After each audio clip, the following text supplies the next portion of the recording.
बिस्मिल्लाहिर्रहमानिर्रहीम। दोस्तों, अरशद लोधी कम दियां गल्लां नाल हाज़िर खिदमत है। मैं अज यह वीडियो बड़े अफसोस के नाल बना रहा तो मैं मुतवज्जा करना चाह रहा अपने अदारियां नूं, अपने हाकमे वक़्त नूं कि जागो, गौर करो कि तुहाडे मुल्क दे विच एक की घिनौना धंधा हो रहा है। मैं एक दुकानदार होने की हैसीयत नाल बड़ी वाज़ेह गल कर रहा कि सुबह तो शाम तक 2-3 गिरोह ऐसे ज़रूर आते हैं जिन्होंने हाथ दे विच एक कापी फड़ी हुंदी है ते मदरसे के नां ते या मस्जिद के नां ते वो चंदा तलब करते हैं। जिस वेले उन्होंने को पूछा जाता है कि मदरसा या मस्जिद कित्थे है तो वह राइवेंट का नाम इस्तेमाल करते हैं। मैं ये पूछना चाहना कि राइवेंट कोई एडी वड्डी सल्तनत नहीं है, कोई एडा वड्डा शहर नहीं है कि जिहदे विच मदरसियां या मस्जिदां की तादाद हज़ारां च होवे। असल हकायक की ने?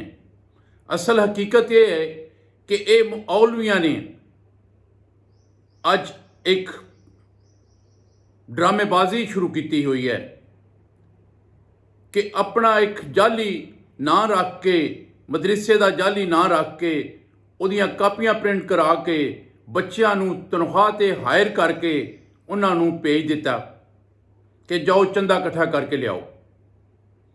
जिस तरह कि मैं तुहानूं एक कल की ही मिसाल दे सकना कि कल मेरे को एक 15-18 साल का बच्चा मदरसे के नां दे चंदा तलब कर रहा सी।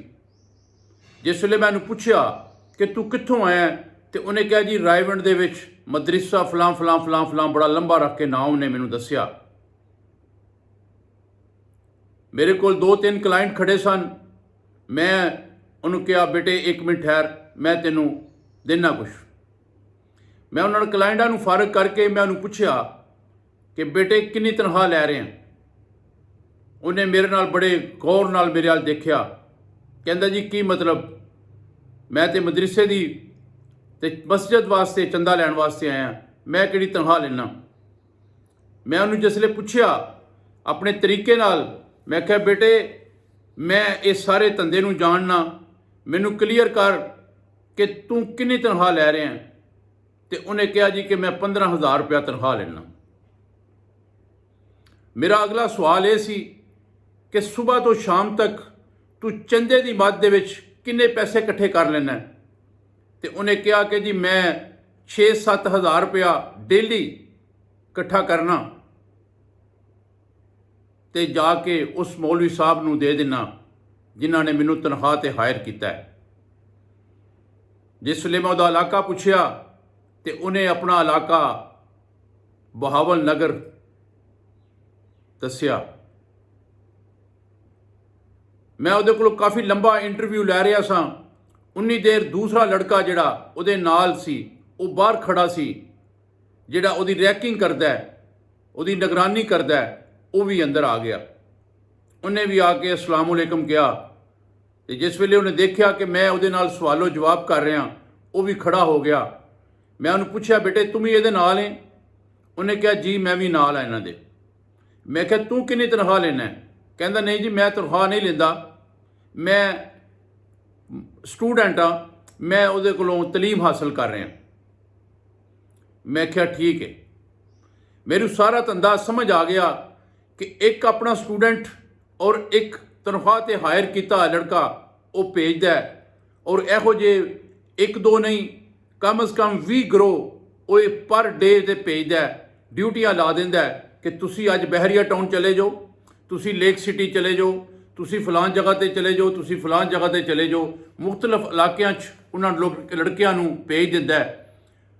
तो वो 20 लड़के जिहड़े ने जिन्हां दे नाल 20 स्टूडेंट ने, वो एक लड़का 7-7, 8-8 हज़ार रुपया पर डे इकट्ठा करता है। यानी 2 लाख रुपया एक महीने का एक लड़का इकट्ठा करके मौलवी साहब नूं दिंदा है, जिहड़ा मौलवी साहब उन्होंने 15,000 रुपया जिहदी तनख्वाह दिंदा है, ते नाल अपना एक स्टूडेंट हो रहा होंदा है ताकि वह बच्चा फराड ना कर सके, ਉਹ ਪੈਸਿਆਂ 'ਚ ਹੇਰਾਫੇਰੀ ਨਾ ਕਰ ਲਵੇ, ਉਹ ਪੈਸਿਆਂ ਨੂੰ ਆਪਣੀ ਜੇਬ 'ਚ ਨਾ ਪਾ ਲਵੇ, ਉਹ ਦਾएं ਬਾएं ਨਾ ਕਰ ਦੇਵੇ। ਦੋਸਤੋ 20 ਬੰਦਿਆਂ ਦਾ ਮਤਲਬ ਇਹ ਹੈ ਕਿ ਅਗਰ ਇੱਕ ਲੜਕਾ 2 ਲੱਖ ਰੁਪਇਆ ਇਕੱਠਾ ਕਰਦਾ ਹੈ ਤੇ 20 ਲੜਕੇ 40 ਲੱਖ ਰੁਪਇਆ ਮਹਾਨਾ ਇਕੱਠਾ ਕਰਕੇ ਉਹਨੂੰ ਦੇ ਰਹੇ ਨੇ, ਤੇ 20 ਲੜਕਿਆਂ ਨੂੰ ਉਹ ਤਨਖਾਹ ਕਿੰਨੀ ਦੇ ਰਿਹਾ ਹੈ? 3 ਲੱਖ ਰੁਪਇਆ। ਠੀਕ ਹੈ ਜੀ। ਉਹ 3 ਲੱਖ ਰੁਪਇਆ ਤਨਖਾਹ ਦੇ ਕੇ 40 ਲੱਖ ਰੁਪਇਆ ਇਕੱਠਾ ਕਰਕੇ ਆਪਣੀ ਜੇਬ 'ਚ ਪਾ ਰਿਹਾ ਹੈ। ਮੈਂ ਬੜੀਆਂ ਖੁੱਲੀਆਂ ਤੇ ਬੜੀਆਂ ਤਲਖ ਹਕੀਕਤਾਂ ਜਿਸ ਵੇਲੇ ਖੁੱਲ੍ਹ ਕੇ ਉਹਨਾਂ ਦੇ ਸਾਹਮਣੇ ਰੱਖੀਆਂ ਬੱਚਿਆਂ ਦੇ, ਮੈਂ ਉਹਨਾਂ ਨੂੰ ਆਪਣੇ ਇਤਮਾਦ 'ਚ ਲੈ ਲਿਆ।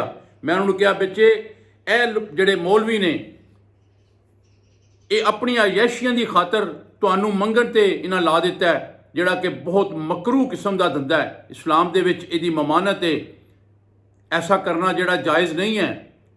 ਅੱਲਾਹ ਤਾਲਾ ਨੇ ਤੈਨੂੰ ਕਰ ਪੈਰ ਸਲਾਮਤ ਦਿੱਤੇ ਨੇ, ਤੂੰ ਕਿਸੇ ਫੈਕਟਰੀ 'ਚ ਵੀ 18-20 ਹਜ਼ਾਰ ਰੁਪਏ ਤੇ ਤਨਖਾਹ ਤੇ ਕੰਮ ਕਰ ਸਕਣਾ। ਉਹ ਲੜਕੇ ਦੀ ਅੱਖਾਂ 'ਚ ਆਂਸੂ ਆ ਗਏ। ਉਹਨੇ ਮੰਨਿਆ ਕਿ ਜੀ ਬਿਲਕੁਲ ਤੁਸੀਂ ਜਿਹੜੀਆਂ ਗੱਲਾਂ ਕਰ ਰਹੇ ਹੋ ਠੀਕ ਕਰ ਰਹੇ ਹੋ। ਮੈਂ ਉਹਨੂੰ ਜਿਸ ਵੇਲੇ ਬੜੇ ਖੁੱਲ੍ਹੇ ਲਫ਼ਜ਼ਾਂ 'ਚ ਕਿਹਾ, ਮੈਂ ਕਿਹਾ ਇਹ ਜ਼ਨਾਕਾਰ ਮੌਲਵੀ ਮਦਰਸਿਆਂ ਦੇ ਵਿੱਚ ਬੱਚਿਆਂ ਨਾਲ ਜ਼ਿਆਦਤੀਆਂ ਕਰਦੇ ਨੇ, ਇਹਨਾਂ ਨੇ 3-3 4-4 ਵਿਆਹ ਕੀਤੇ ਹੋਏ ਨੇ, ਆਪਣੀਆਂ ਕੋਠੀਆਂ ਬੰਗਲੇ ਬਣਾ ਰਹੇ ਨੇ, ਆਪਣੀਆਂ ਗੱਡੀਆਂ ਵੱਡੀਆਂ ਗੱਡੀਆਂ ਇਹਨਾਂ ਰੱਖੀਆਂ ਹੋਏ ਨੇ, ਤੇ ਉਹਨਾਂ ਦੋਨਾਂ ਲੜਕਿਆਂ ਨੇ ਜਿਹੜਾ ਸਟੂਡੈਂਟ ਵੀ ਸੀ ਔਰ ਦੂਸਰਾ ਜਿਹੜਾ ਤਨਖਾਹ ਤੇ ਹਾਇਰ ਕੀਤਾ ਸੀ, ਉਹਨਾਂ ਨੇ ਦੋਨਾਂ ਨੇ ਸਿਰ ਚੁੱਕ ਕੇ ਕਿਹਾ ਕਿ ਜੀ ਭਾਜੀ ਤੁਸੀਂ ਬਿਲਕੁਲ ਜਿਹੜੀਆਂ ਗੱਲਾਂ ਕਰ ਰਹੇ ਹੋ ਸਾਰੀਆਂ ਗੱਲਾਂ ਠੀਕ ਨੇ। ਇਸ ਤਰ੍ਹਾਂ ਹੀ ਹੈ। ਇਹਦਾ ਮਤਲਬ ਹੈ ਕਿ ਲੜਕਿਆਂ ਨੇ ਤਸਲੀਮ ਕਰ ਲਿਆ ਕਿ ਉਹਨਾਂ ਦੇ ਮੌਲਵੀ ਜਿਹੜੇ ਨੇ, ਜਿਹੜਾ ਮੌਲਵੀ ਉਹਨਾਂ ਨੂੰ ਭੇਜ ਰਿਹਾ ਉਹ ਜ਼ਨਾਕਾਰ ਵੀ ਹੈ, ਉਹ 4-5 ਵਿਆਹ ਵੀ ਕੀਤੇ ਇਹਨਾਂ ਨੇ, ਉਹ ਆਪਣੀਆਂ ਕੋਠੀਆਂ ਵੀ ਬਣਾ ਰਿਹਾ, ਆਪਣੀਆਂ ਗੱਡੀਆਂ ਵੀ ਰੱਖ ਰਿਹਾ। ਕਿਉਂ ਨਾ ਰੱਖੇ? ਕਿਉਂਕਿ ਉਹਦੀ ਜਿਹੜੀ ਇਨਕਮ ਹੈ ਉਹ 40 ਲੱਖ ਰੁਪਇਆ ਮਹੀਨਾ ਹੈ।